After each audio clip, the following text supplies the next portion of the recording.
성경 말씀 누가복음 11장입니다.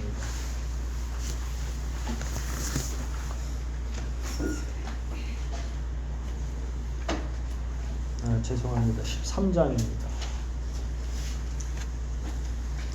13장 1절로 5절까지 먼저 읽고 시작하겠습니다.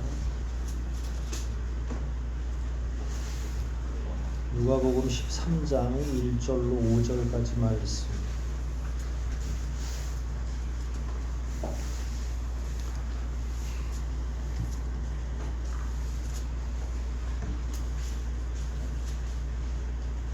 길지 않으니까 우리 합독하도록 하겠습니다. 1절부터 5절까지 말씀 한 목소리로 같이 읽겠습니다. 1절부터 읽기를 시작합니다. 바로 그때 어떤 사람들이 예수님께 와서 빌라도가 제사를 드리고 있는 갈릴리 사람들을 죽이는 일을 한다. 그래서 예수님은 그들에게 이렇게 말씀하셨다. 이 갈릴리 사람들이 그런 변을 당했다고 해서 다른 갈릴리 사람들보다 죄가 더 많다고 생각하느냐? 아니다. 내가 너희에게 말하지만 너희도 회개하지 않으면 다 그와 같이 망할 것이다. 또 실로 안에서 망대가 무너져 치어 죽은 18사람이 예루살렘에 사는 다른 사람들보다 죄가 더 많다고 생각하느냐? 아니다. 내가 너희에게 말하지만 너희도 회개하지 않으면 다 그와 같이 망할 것이다.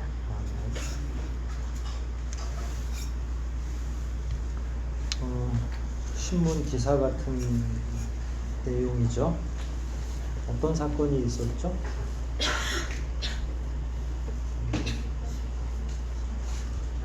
본문을 읽기는 읽으셨는데 전혀 어떤 내용인지를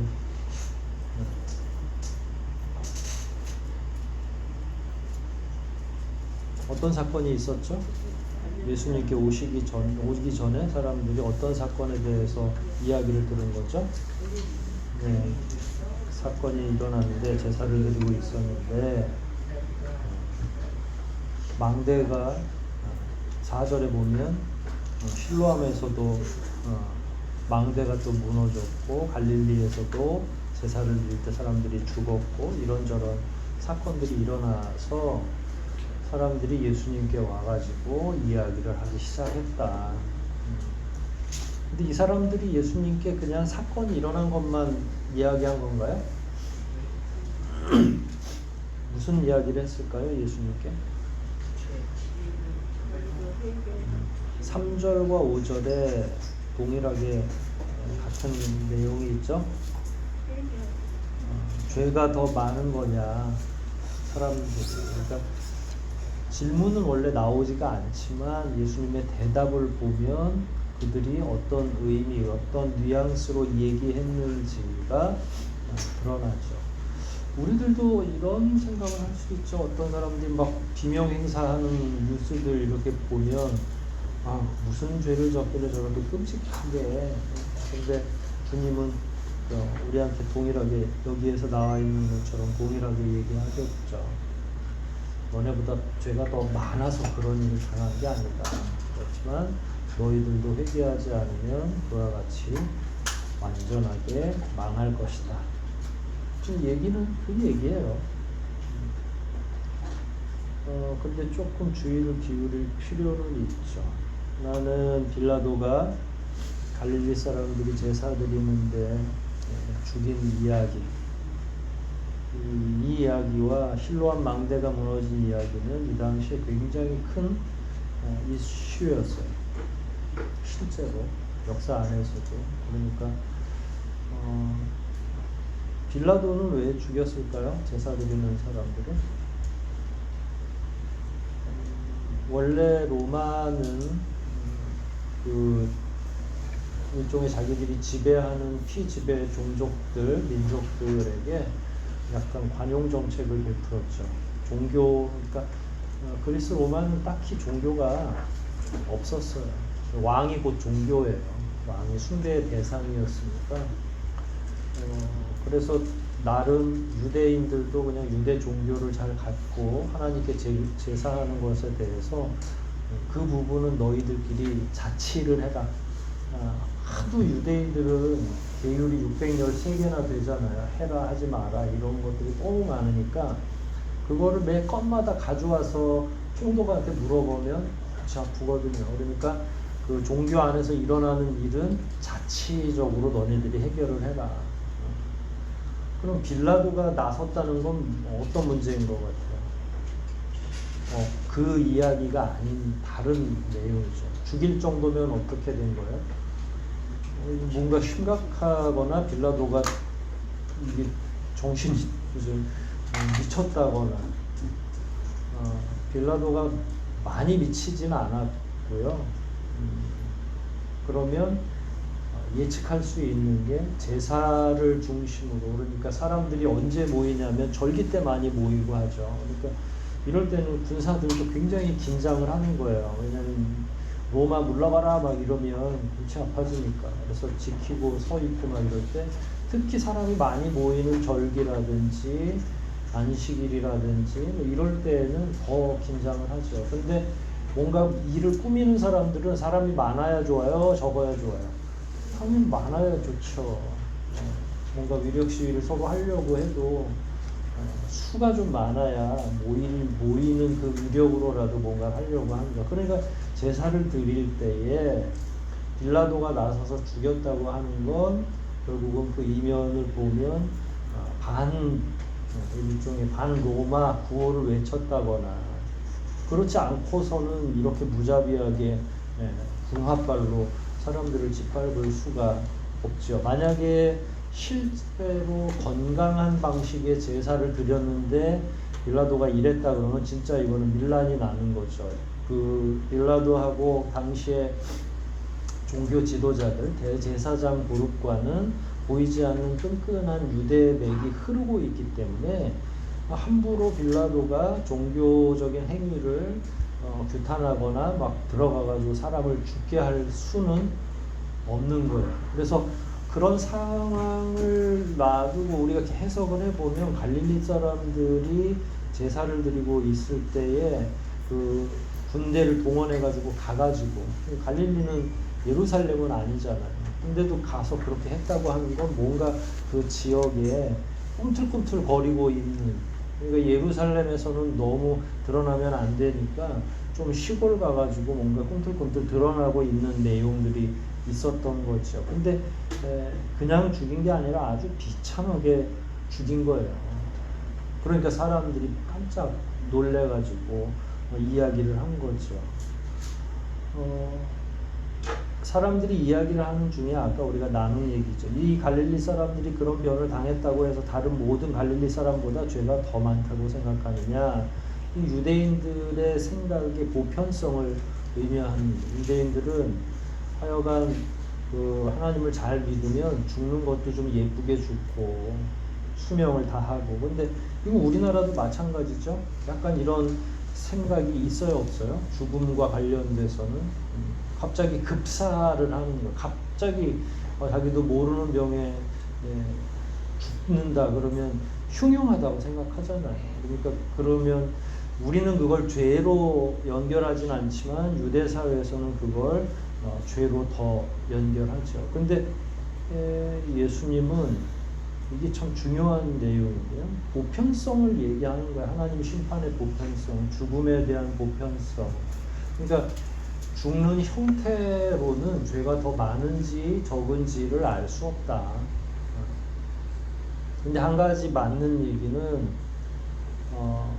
3절에 의하면 회개하지 않으면 다 그와 같이 망할 것이다 이렇게 이야기했는데, 죽음 자체가 어떤 형태이든지 망하는 것 같은 보편성을 생각하고 있는 거죠. 이게 우리도 죽은 사람을 망자를 쓰거든요. 망자라고 표현을 해요. 그러니까 무너진 거를 의미하는, 망한 거, 육신이 망한 거를 의미하는데 아마 그런 의미로 이해할 수는 있겠죠. 근데 주님은 죽는 모습의 문제가 아니라, 비참하게 죽든 어떻게 뭐 편하게 죽든 죽는 모습이 아니라 실제로 망하는 것에 대한 말씀을 하는 거예요. 근데 저는 여기서 유대인들이 이 말은 못 알아들었겠구나라는 생각을 해요. 3절과 5절은 유대인들이 완전하게 이해하지 못했을 것이다. 주님의 이 말씀. 사람들은 어디에 꽂혀 있냐면 뉴스에 꽂혀 있는 거예요. 갈릴리에서 사람들이 빌라도에 의해서 제사 지내다가 죽은 거, 그 다음에 실로암의 망대가 무너져가지고 18명이 죽은 사건, 이 두 가지 사건이 그 당시에 크게 일어난 거고, 이 사람들은 다 그런 결론을 내린 거죠. 아유, 얼마나 죄를 많이 졌으면, 나보다 더 많이 죄를 졌다고 생각하는 거야. 난 아직 안 죽은 거니까. 이런 식으로 대부분 이해를 하고 있는 거죠. 그러나 주님은 죽음의 보편성을 이야기하시면서 더 중요한 건 죄를 회개하느냐 회개하지 않느냐가 더 중요한 거고, 유대 사회는 대부분 다 하나님을 믿는 사람들인 것이니까 믿는다고 하면서도 참으로 회개하지 않으면 이게 회개의 개념이 등장하는 거예요. 그러니까 회개하지 않으면 다 망하는 거야. 저렇게 육신적으로는 너네들이 그렇게 망하는 것처럼 보여지지 않지만 영적으로 보면 내나 똑같아. 그러니까 주님은 영을 보면서 얘기하는 거죠. 그러니까 죽음 이후의 세계까지 볼 수 있는 분이 예수님이니까 사람들은 겉으로 드러나는 현상적인 죽음의 모습만 가지고 망한 건지 아닌 건지를 자꾸 얘기하고 죄가 더 많은 것으로 이해하고 하지만, 주님은 겉으로 드러난 죽는 과정은 그렇게 중요하지 않고 회개의 문제, 영적인 문제가 해결되지 않으면 너네들이 생각하는 그렇게 망하는 것처럼 망하게 될 거라. 여기서 이게 이제 3절과 5절을 잘못 이해하면 그 사람들이 망한 걸 주님이 인정한 것처럼 보여져요. 대답으로는. 그 이야기가 아니다. 3절 다시 볼래요? 그런 의미가 아니고, 내가 너희에게 말하지만 너희도 얘기하자면 다 그와 같이 망할 것이다. 이거는 현상적인 문제를 들어서 영적인 걸 얘기하는 거란 말이야. 어렵죠? 그러니까 여기서 망했다고 하는 것, 이 비참한 상황이라고 하는 건 사람들은 외면만 본 거잖아요. 근데 주님은 그게 아니라 너희의 영혼이 회개하지 않으면 마치 이것처럼 이렇게 비참하게 죽는 것처럼 너희 영혼이 비참한데 이를 거야. 영혼이. 근데 사람들의 눈에는 뭐만 보인다고요? 영혼이 보여요? 안 보여요? 안 보이잖아요. 그러니까 겉으로 드러난 죽음의 형태만 보고 망한 거라고 생각하고, 주님은 그게 아니고 실제로 죽음 이후에 뭐라고 그래야 되나요? 절규하는 영혼을 알고 계시니까, 영혼이 멸망받는 영혼을 알고 계시니까 너희들은 겉만 보고 얘기하지만 실제로 회개하지 않으면 그 회개하지 않는 영이 진짜 비참하게 죽는 그 사람들처럼 겉모양이 그런 것처럼 아주 비참하게 될 거야. 그래서 여기 3절과 5절은 죽은 사람들처럼 망할 거다, 이 의미는 아니라는 이야기예요. 오묘하죠. 해석하기가 쉽지 않을 겁니다. 그리고 4절은 참 재미있는 이야기예요. 실로암에서 망대가 무너져서 치어 죽었다. 몇 명이요? 이런 내용들은 사실은 마태복음이 굉장히 중요한 역사적 기록이라는 사실. 그러니까 사람들은 예수님에 관한 게 다 신화적으로 포장되어 있는 것처럼 그거는 사람의 상상에서 나온 거 아니냐 이렇게 이해할 수 있거든요. 그런데 이런 구절은 당시에 있었던 상황을 그대로 기록한 거니까 현장성도 있고, 그다음에 예수님의 동시대에 이런 일이 일어난 거니까 예수는 곧 상상의 인물이 아니라 역사적인 실존의 인물이라고 하는 게 툭툭 이렇게 들어가 있는 거예요. 근데 그 틈에 이제 또 예수님이 우리에게 회개의 중요성을 이야기하고 있는 거죠. 회개의 중요성을 왜 얘기하고 계시는 거죠? 13장의 첫 번째 있는 부제가 뭐예요? 천국문은 천국문은 좁다. 죽음 얘기 계속 하실 거잖아요. 그런 면에서 회개의 문제가 선행되어야죠. 죽을 때 죽더라도 회개를 한 영혼과 하지 않은 영혼이 얼마나 차이 나는지 3절과 5절에 의하면 그걸 주님도 망한 것으로 표현하는 거니까 어느 정도 망한 거냐면 사람들이 볼 때 끔찍한 죽음처럼 망한 것 외형이지만 영혼이 그렇게 절규하게 될 것 이걸 주님이 다 이야기하고 계시는 거죠. 회개의 전제가 여기 있는 거죠. 오늘날은 어떤가요? 우리들은?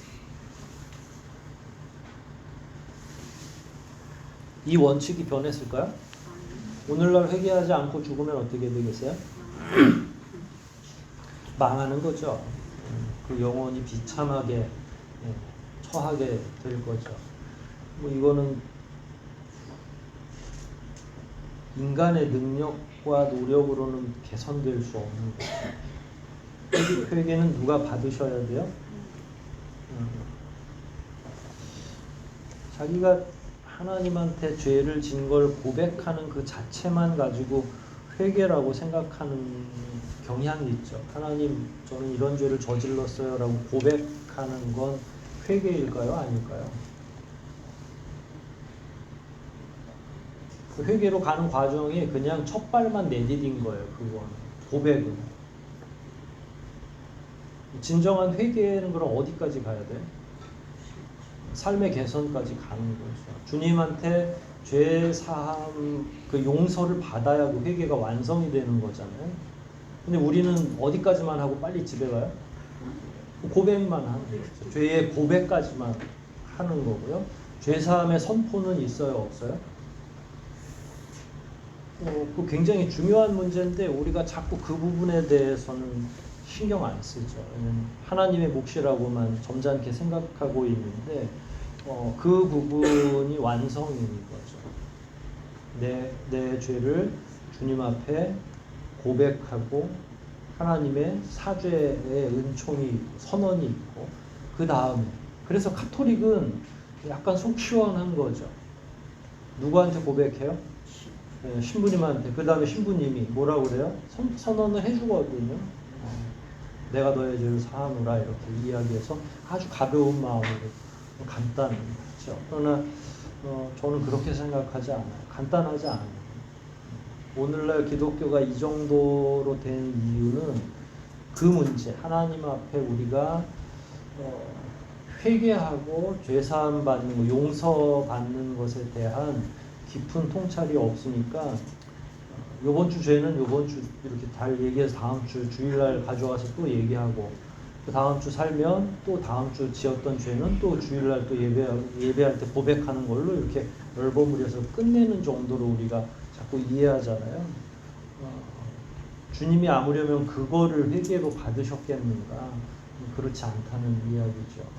더 확신을 하기만 한 내가 죄사함을 받았다. 하나님이 나의 죄를 사했다라고 하는 죄에서의 자유가 있어야 되겠죠. 이건 심리적인 문제가 아니라 주님과 우리 사이에 교제하는 문제, 영적으로 우리가 얼마나 그 부분과 관련해서 대화하고 있는지, 교류하고 있는지, 주님의 선언이 있는지. 그러면은 용서받을 때는 어떤 현상이 일어나나요? 사람들마다 다 각자가 다르겠죠. 강한 확신이 들 때도 있겠죠. 내가 정말로 진심으로 하나님께 나의 죄를 고백했다면 그 다음에 같은 죄를 저지르면 돼야 안 돼요? 우리 삶이 변화가 되겠죠. 회개는 삶의 궁극적인 목표와 모든 것들이 다 뒤바뀌고 지형이 변화하는 걸 의미해요. 가령 신약 성경에서 가장 그 크게 회개한 사람, 삶의 변화로 놓고 보면 누가 될까요? 그렇죠. 삭개오 같은 사람. 일종의 자기가 토색한 거 있으면 2배, 4배, 그리고 자기 전 재산의 반을 띄어서 일단 해결하고 나머지도 다. 이거는 지향이 이제는 다르다는 거예요. 물질에서 하나님 나라로 완전하게 변한 거죠. 예수님의 12제자가 모든 그 어구, 그 물고기를 잡는 사람들은 어구를 팽개쳐 두고 즉시 준 이것도 일종의 회개의 표현이에요. 삶을 완전하게 전환시키는 거. 자기중심적 삶에서 하나님 나라 중심으로 삶의 지향을 바꾸는 거. 회개라고 하면 그 정도의 전향적인 그 변화가 있는 거죠. 그렇게 따지면 우리의 삶은 너무 잔잔하죠. 바뀌었는지 안 바뀌었는지, 이 사람이 정말로 하나님 나라를 목표로 하고 산 사람인지 아닌지, 그게 제일 오늘날 기독교가 사람들로부터 손가락질 당하는 보이지 않는 기본적인 문제인 거예요. 왜냐하면 죄의 문제, 회개의 문제, 하나님의 용서의 문제, 우리 삶의 목표가 변하는 거, 이런 거 겉으로 잘 드러나지 않으니까. 죄를 이야기하지 않아서 그런지 사람들이 이런 문제에 대해서 깊이 고민하거나 묵상하지 않는데, 하여간 그 문제 해결 없이는 주님의 단언하신 것처럼, 그리고 변하지 않는 기준처럼 회개하지 않으면 망한다. 내나 그 사람들처럼, 그 비참한 모습처럼 영원히 그렇게 비참하게 망하게 될 것이다 라는 게 주님의 말씀이죠. 6절입니다. 6절부터 9절까지 읽습니다. 시작. 어떤 사람이 자기 포도원에 무화과 나무를 심어놓고 열매가 열렸나 하고 가보았으나 아무것도 없었다. 그래서 그가 포도원을 지키는 사람에게 내가 이 무화과 나무에서 열매를 내고 3년째 왔으나 어떤지 아무것도 없다. 너는 이 무화과 나무를 잘라버려라.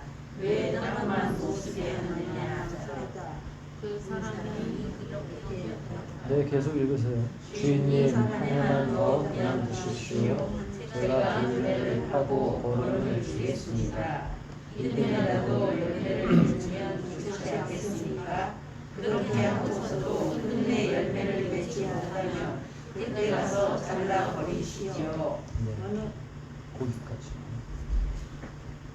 비유죠. 비유는 항상 얘기 이후에, 얘기 이면에 과연 어떤 내용이 포함되어 있는지가 더 중요한 거니까, 이거를 포도원 원래 주인은 누구냐, 그 다음에 포도원을 지키는 사람은 누구냐, 3년은 어떤 의미가 있느냐, 아무것도 아니에요. 그냥 그거는 인치시키지 않아도 돼요. 때로는 주인이 하나님 역할을 대리할 때도 있어요, 비유 중에는. 그러나 이 비유는 그렇게 할 필요가 없고요. 그러면 이 비유는 어떤 내용을 얘기하려고 하는 거죠?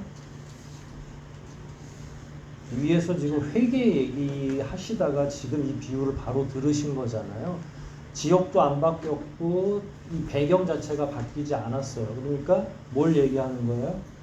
열매가 맺혀지지 않는다는 거는 아까 회개가 단순히 고백하고 끝나는 게 아니라, 회개를 했으면 어떻게 해야 돼요? 삶의 열매가 맺혀져야 되잖아요. 그럼 몇 년이나 기다려준 거예요, 주인은? 3년이나. 왔는데 계속 아무것도, 삶의 변화든 뭐든, 그게 뭐 말 그대로 열매를 바라고 포도나무를 심는 거잖아요. 근데 포도나무가 아무것도 열매를 맺지 못한 거죠.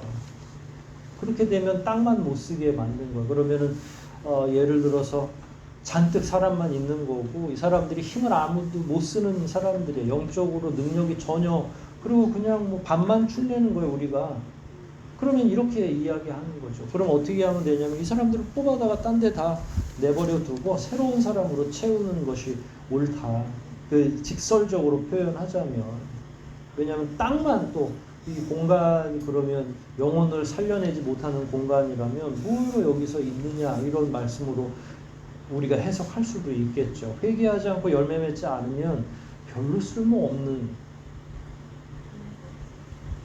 그랬더니 지키는 자가 이렇게 얘기했어요. 한 해만 더, 그 다음에 그때 가서 안 되면 그때 가서 잘라버리시죠. 예를 들어서 이 3년이라고 하는 게 누구의 생애와 맞닿아 있죠? 예수님의 공생애와 맞닿아 있죠. 예수님은 입을 열어 가르쳐 가라사대 뭐 하라고 그랬어요? 회개하라. 뭐가 가까워서? 천국이 가까워왔느니까. 처음에 세례 받으시면서 시작할 때부터 뭘 줄창 외쳤냐면 회개할 것을, 삶의 변화를. 유대 사회에 오셨을 때 이 사람들은 구약부터 하나님을 믿는다고 하면서 여전히 죄 가운데 깊이 잠겨 있는 걸 주님이 다 본 거죠. 아니 오죽하면 이스라엘에 가서 회개하라고 그러셨겠어요? 하나님 믿는 백성들에게 주님이 사역을 시작했는데 회개하라고 그랬겠어요? 아무도 안 믿는 저 이상한 나라 가서 그랬으면 이해가 되는데 다 믿는다고 하는데도 회개가 없는 거예요. 제가 가끔 그렇게 표현하잖아요. 그러면 이 시대에 대한민국의 예수님이 교회에 와서는 그럼 어떤 말씀 하시겠냐고, 착하고 충성된 종아 이 얘기를 하시겠어요? 아니면 회개하라고 하시겠어요? 저는 회개하라고 하실 것 같다는 거예요.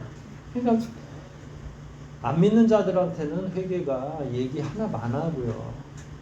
아직도 거기는 그냥 더딘 거고, 회개도 믿는 자에게 말씀하시는 거예요. 3년이나 이 말씀을 그렇게 하셨는데 돌아와서 막 믿고 삶이 변하고 하는 이 회개의 열매를 주님은 하나도 발견하지 못하겠다 하는 거죠. 그래서 그럼 좀 더 기다려야 하는데 이제 1년 더 기다려 달라고, 아마 진짜로 억지로 갖다 붙이면 이제 제자들이 말렸을 수도 있죠. 주님 한 1년 정도만 더 두고 보면 되지 않을까요? 그런데 여태까지 회개 안 했던 사람들이 1년 있으면 할까요? 농부의 수고가 헛되게 그냥 끝나는 경우도 많죠. 아직 여기 본문 자체에서는 그런 결론까지 이야기하고 있지 않지만 농부가 지키는 자가 마지막 주님에게 간청한, 주인에게 간청하는 내용들이 있는 것으로 보아서 주인은 그래 알았어 1년 정도는 더 기다려주지. 자, 그럼 여기서 이제 열린 결말인 거예요. 그야말로 이 내용은. 그러면 회개하는 사람들이 많이 생겼을까요? 한 해만 더 두고 막 옆에 고랑도 더 파서 거름도 주고 막 이렇게 하면 한 해 만에 다 열릴 수 있을까요? 아니면 그동안 3년 동안 못 연 것처럼 열매를 못 열었을까요? 농사 짓는 분들은 알지만 이게 1년 정도 잘했다고 해서 막 엄청나게 호황을 누리지는 않는다. 냉정하게 비유로, 농사의 비유로 한 거니까. 3년 동안 안 열었던 게 1년 정도 막 봄부터 수고한다고 조금 열 수는 있어요. 요게 이제 열린 결말이라는 거죠. 자, 주님이 이제 이게 우리가 포도나무라고 생각하면 어땠으면 좋겠어요? 그냥 말 나온 김에 뽑아요? 우리가 포도나무인데 우리가 지금 열매를 잘 못 맺고 있는데 뽑으면 안 되잖아요. 그러면 우리 스스로가 막 포도나무가 의인화돼서 얘기하겠죠. 농부시여 우리를 한 해만 좀 잘 보살펴 주시면 어찌어찌 좀 되지 않겠습니까? 사실 그 희망으로 우리가 1년 다시 시작하고 또 1년 다시 시작하고 하는 거예요. 그럼에도 불구하고 조금의 변화가 있으면 농사를 짓는 사람이나 맡긴 주인이나 희망을 갖겠죠. 그래도 우리 자녀들이 잘 성장해 나가는 것처럼 우리 교우들도 조금씩 나아지겠지, 이런 생각을 할 수도 있는 거고요. 그러니까 종합적인 사고를 우리들에게 요구하고 있는 거죠. 이 시대에도 여전히 이 문제는 남아있는 거죠. 주님 앞에 회개하고 우리 삶이 변화하고 하는 것. 우리는 이 신약 시대보다 더 많은 지식을 갖고 있는 게 참 안타까운 일이에요.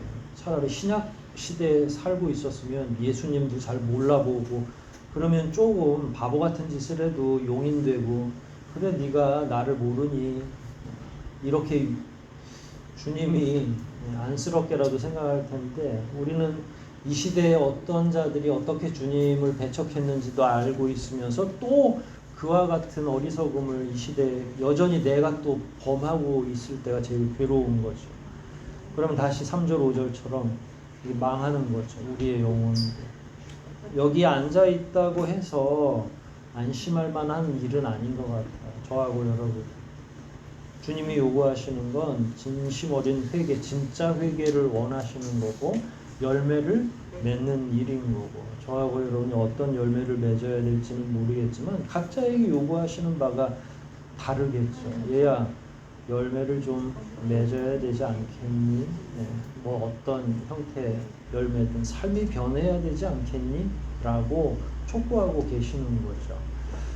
제가 변해야 될 부분이 다르고 여러분들이 변해야 될 부분이, 각자가 다 말씀을 다르게 해석해도 상관없어요. 요구하시는 바가 다르기 때문에. 그런 면에서 분명한 건 진정한 회개와 그에 합당한 열매를 맺는 것이 우리에게는 모두에게 필요하다. 이 정도 내용으로 이해하시면 되겠습니다. 여기까지 공부하고 우리 다음 주에 좀 더 공부하도록 하겠습니다. 우리 말씀 생각하면서 한번 기도하십시다. 참된 회개가 무엇인지를 좀 주님 앞에 나아가면서 제대로 이해하게 해달라고 먼저 기도하시고, 그 회개에 합당한 열매가 필요하다는 사실도 좀 이해하시고, 그런 면에서 하나님이 우리에게 지금 이 시간 우리에게 원하고 계시는 건 무엇인지, 내가 얼마나 더 하나님 앞에 적극적으로 변화를 추구해야 되는지, 어느 정도를 추구해야 되는지, 내가 어떤 면에서 변화해야 되는지, 이런 내용들 다시 한번 속으로 생각하면서 참된 회개의 열매를 맺게 해달라고 함께 기도하시겠습니다.